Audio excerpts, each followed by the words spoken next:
Hi, I'm Julian King. I'm sorry that we're doing it like this, but needs must. I've spent over 30 years working on international relations. More recently, I've been working on tech and cybersecurity in the European Commission. Along with some other colleagues there, we recognized that we couldn't just focus on the upsides of the digital single market. We had to acknowledge and address some of the potential downsides, particularly around security risks, if we were to maintain citizens' trust in the technology. So we started to address some of those downsides.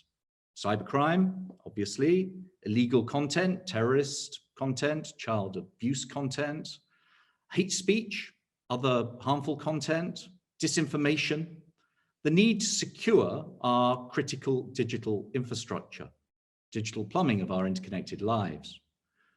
All those challenges remain very much live today. You're addressing many of them across the different sessions in the conference. But I want to take with you a step back to look at the geopolitics of tech, because tech and geopolitics are increasingly intertwined.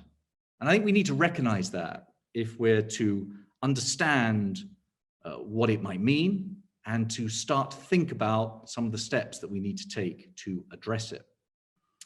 I'm going to talk about the relations between three key international actors: the US, China, and the Europeans, the EU.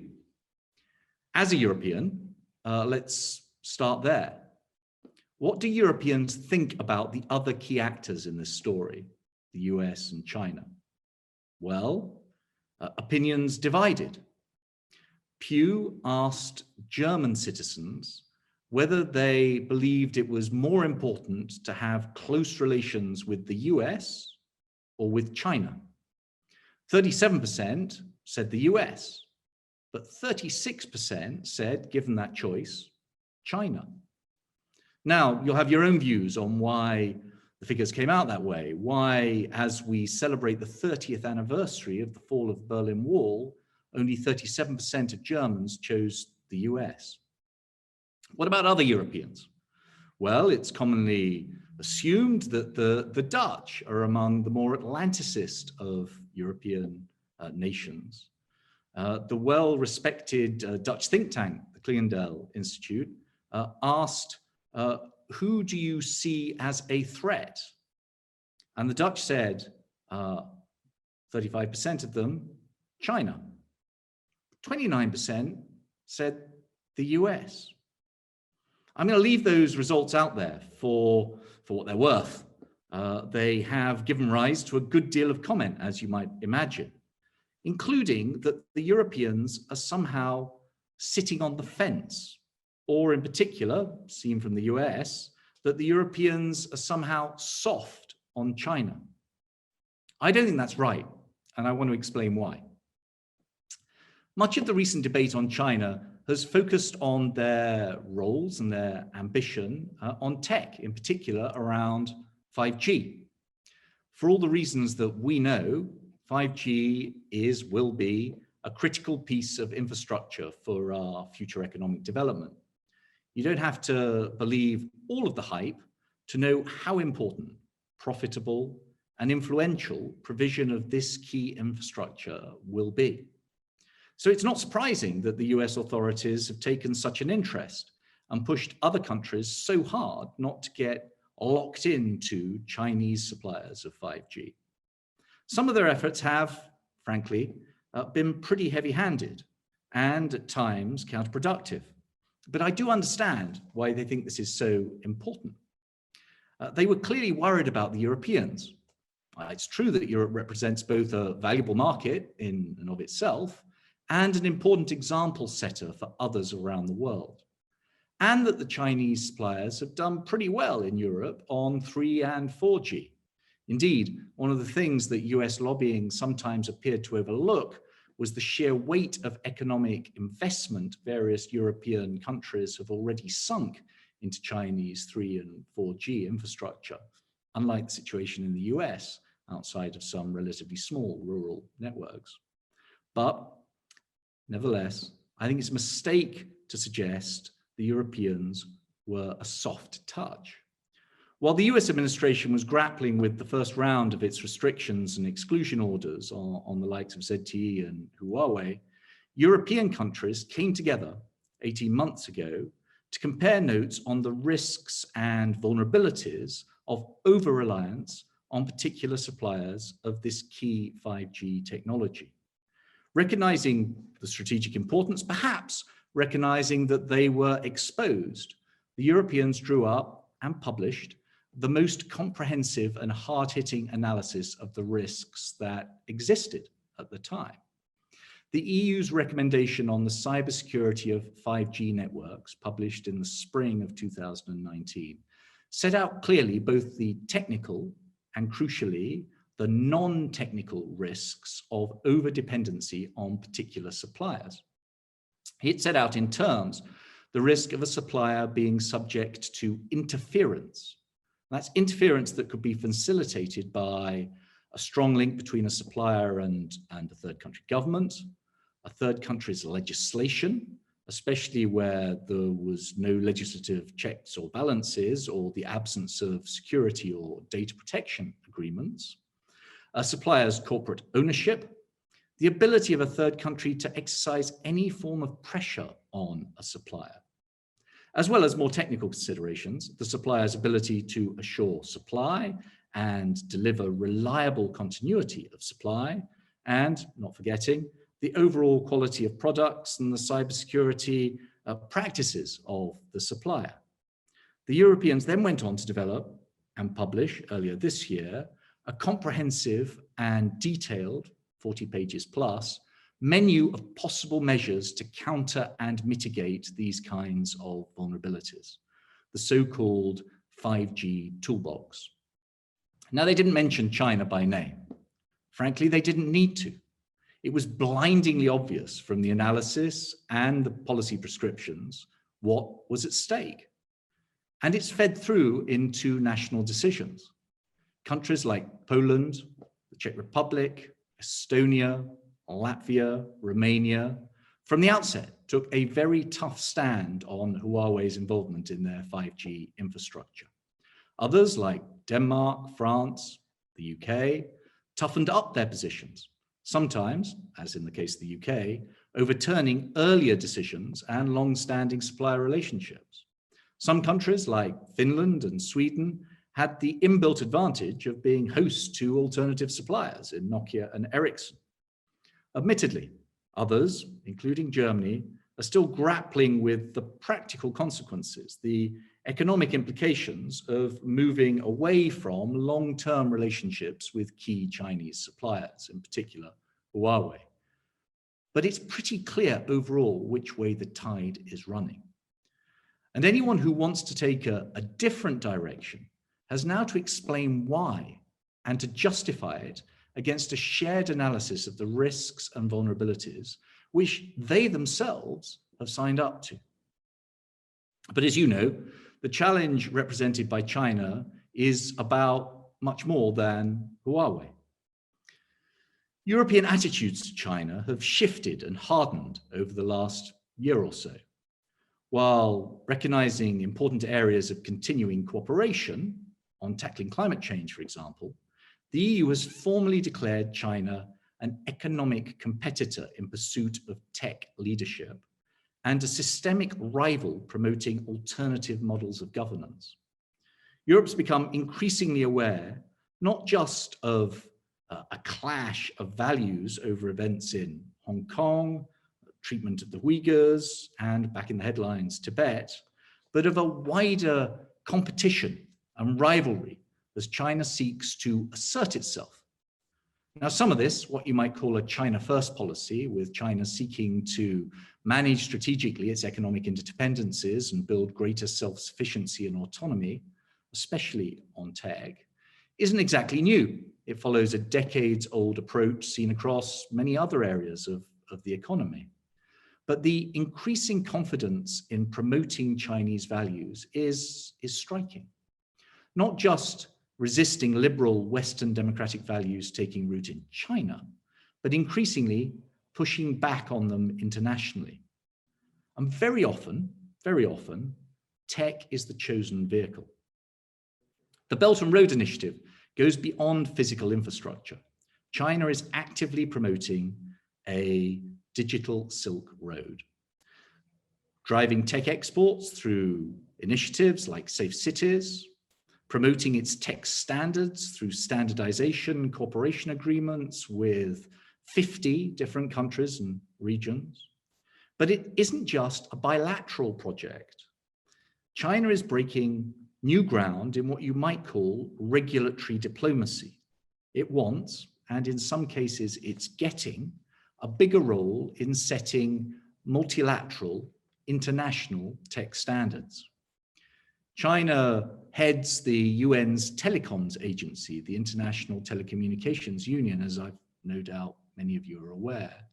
They also lead 9 of the 11 study groups in the ITU, where they've unapologetically pushed Chinese tech standards in areas as diverse as facial recognition, internet protocol, cloud gaming, building in each case on detailed proposals from Alibaba and Tencent, as well as Huawei. It's a picture increasingly reproduced across other key standard-setting bodies, including the international body responsible for internet standards, the body responsible for mobile network standards, the body that sets standards for the Internet of Things devices. This is, in practice, multilateralism with Chinese characteristics. It's combined, and this is more straightforwardly political, with a kind of reduced tolerance for dissent and disagreement on the international scene. So China increasingly practices what some describe as coercive diplomacy. Investment, trade, tourism, travel restrictions, pressure on particular sectors, or indeed on particular companies. South Korea, Japan, Australia, Canada have found themselves on the wrong end of this kind of treatment, but so have European countries, including Germany. One of the reasons that European Council President Charles Michel said that the European Union needed to step up and to become a player, not let itself be treated like a playing field. So what are the Europeans doing? Well, they're proposing to push back against some of the developments I just described. They propose to build their autonomy, build their tech resilience, and insist on a more level playing field, what's sometimes called reciprocity, all rooted in a clear affirmation of those European values which China seeks to rival. The EU has set out its data strategy, published a white paper on AI, and has said it's going to come forward with more detailed legislative and regulatory proposals at the end of this, the beginning of next year. And running through all of that, there's a clear focus on the need to put people and their fundamental rights at the heart of the development of technology, and to promote European values and rights in the design, the development, and deployment of tech in Europe and beyond, which means using the single European market for data, the data of the 445 million European citizens, their governments, European businesses, to deliver effectively at home and to boost Europe's global competitiveness. There's obviously a strong industrial policy strand to all of this, with an ambitious program to develop a series of common data spaces across health, transport, energy, public services, making data available to business to innovate and develop new services, opening up privately held databases and publicly held databases, developing data processing infrastructure, including cloud infrastructure. All of the feedback from the public consultations are that there's very strong public support across Europe, over 80%, for this kind of industrial policy approach. But there's a trade policy strand as well. The EU, not least under pressure from China, has come a long way from being an unqualified cheerleader for free trade in all circumstances to now being a firm advocate of free and fair trade. Indeed, fair trade and fair investment. What's seen now in retrospect as the over-generous, over-open attitude to foreign purchase, investment, and in some cases IP stripping of European assets, particularly in the tech field, has changed attitudes. So the EU is in the process of implementing a series of measures for foreign direct investment screening, possible limits on acquisitions, limits on participation in public procurement, which target state-owned and state-sponsored enterprises, and enterprises that receive subsidies or other state support. Those are measures that might bite in a number of ways, but which are intended and presented as such to bite on Chinese tech business and Chinese investors. And there's a harder-edged economic security strand to all of this that's sometimes labeled building European strategic autonomy.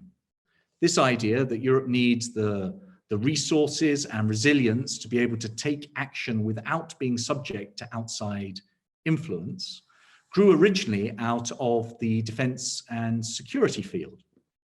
But as geopolitics and tech have become increasingly intertwined, it's spread into thinking about tech, data, infrastructure, and innovation as well.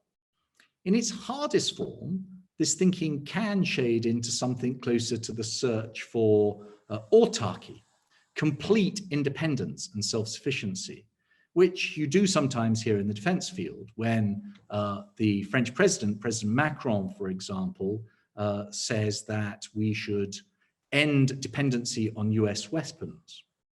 And you can hear an echo of this kind of thinking in the tech field, when, for example, the French European Commissioner, Thierry Breton, says European data should be stored and processed in Europe because they belong in Europe.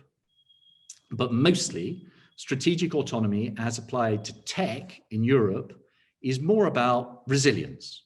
Resilience of supply lines, diversity of suppliers, ensuring adequate stocks, reviewing, maybe shortening supply lines.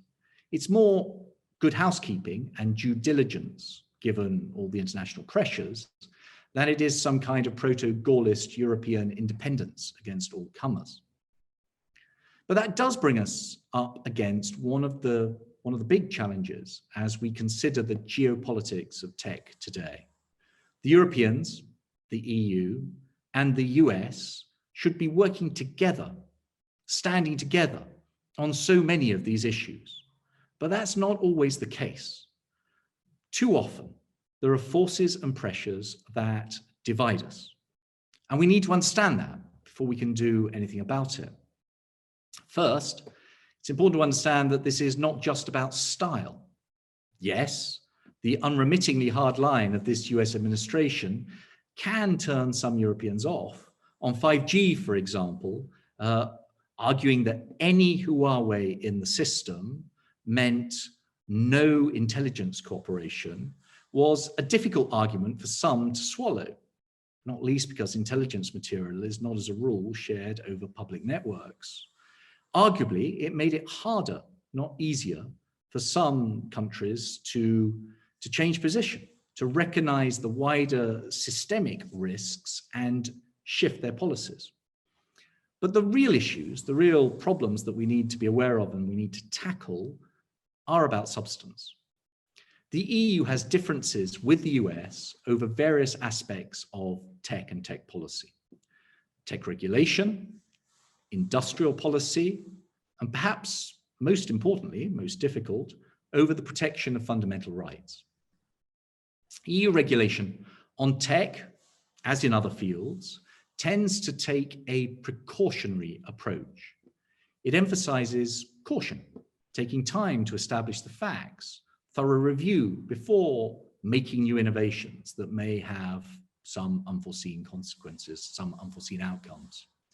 And this approach, not new, has frustrated US authorities for years. It's run through disputes about chlorine chicken, hormone beef, GMOs, some of which are still running. And it's reflected in different approaches to tech as well. The EU white paper on AI proposes extensive testing arrangements for innovative and sensitive uses of AI, which the US tend to see as barriers to doing business.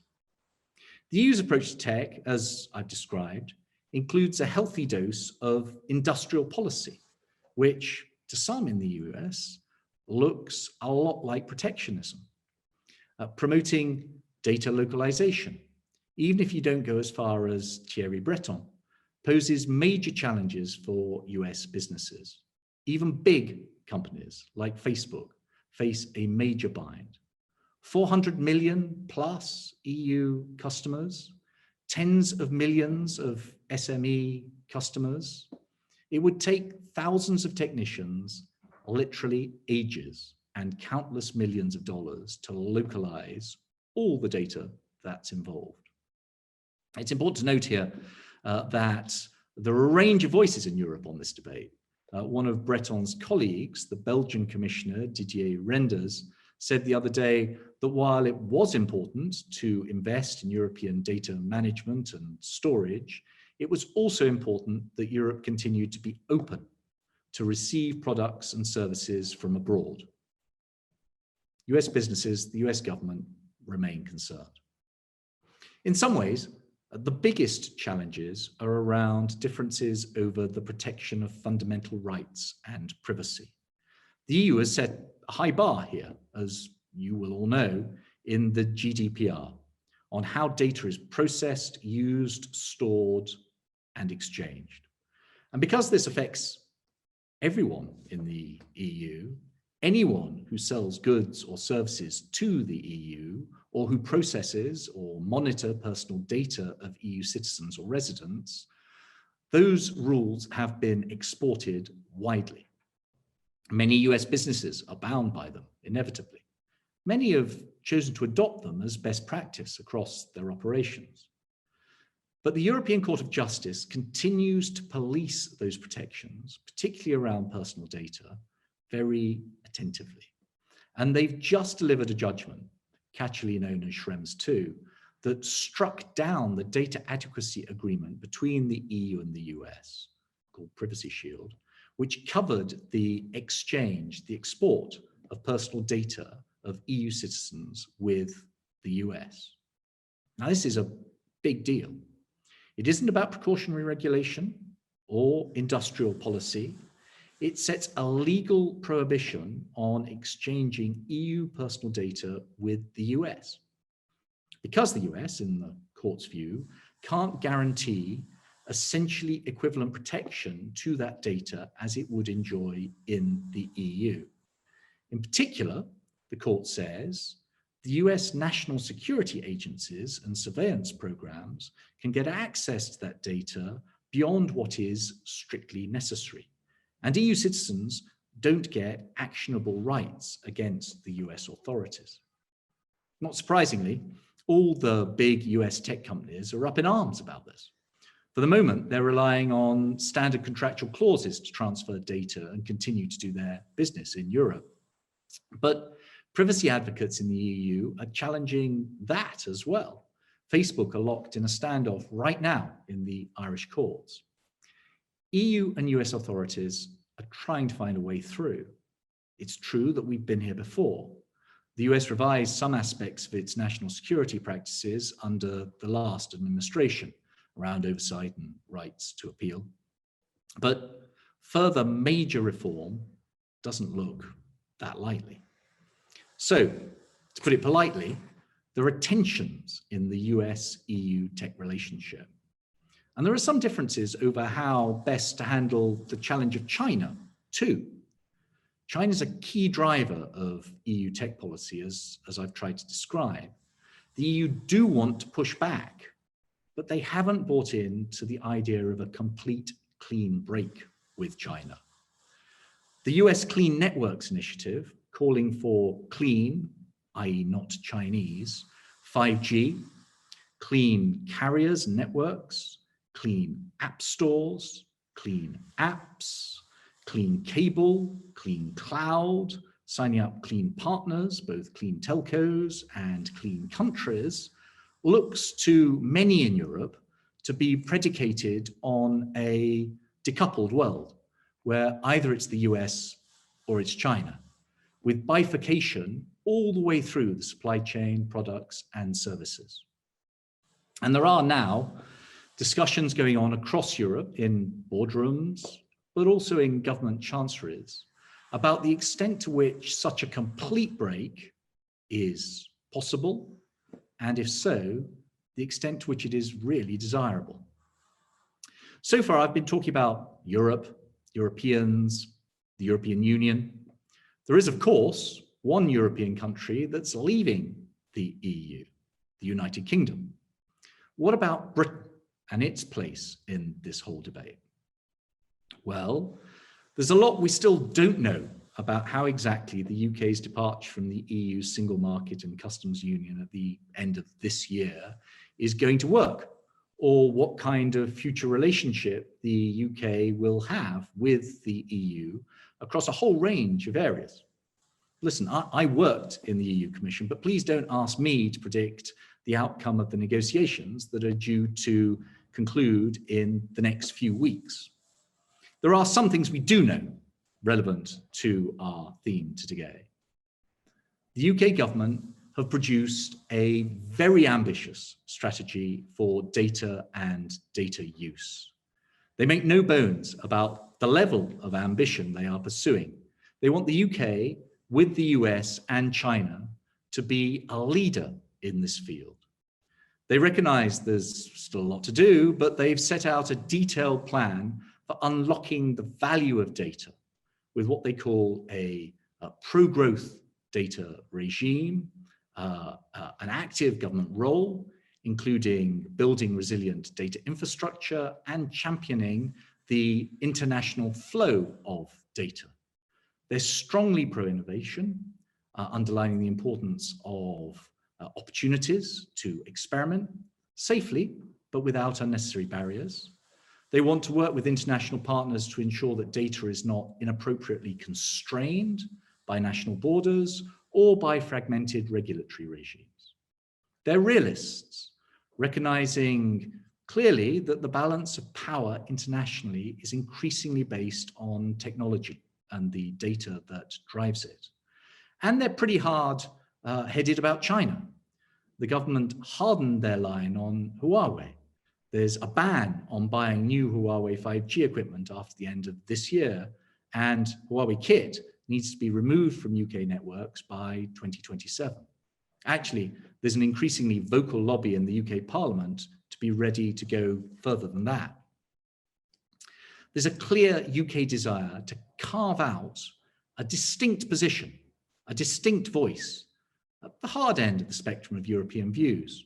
Tough on China, ambitious on tech and data, less precautionary, pro-innovation, government involvement, but not protectionist, taking rights and privacy seriously, but with, if you like, a more utilitarian approach, thinking about the balance between individual rights and the overall public benefit.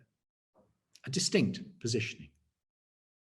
And what I think it's important to recognize here is that, in fact, there are a range of views. The EU, Europeans, the UK, the US, don't think the same or take the same approach on all of the issues to do with tech that we've been discussing. But, that said, there's a world of difference between their views, Europe and the US, and China's views, approach, and values. There's a reason why China is the key driver for tech development and tech policies across the US and Europe. And we shouldn't forget that. Differences between Europeans, EU differences with the US, pale in comparison with differences with China. The values we share in what used to be called the West are not the values being displayed by China. And we should remember all of that as we seek to develop tech and define tech policies that are consistent with our values. What unites us is more important than what divides us. We do need to grapple with some of the policy differences which we've been discussing. I don't want to downplay their importance, perhaps particularly the differences over data protection and privacy.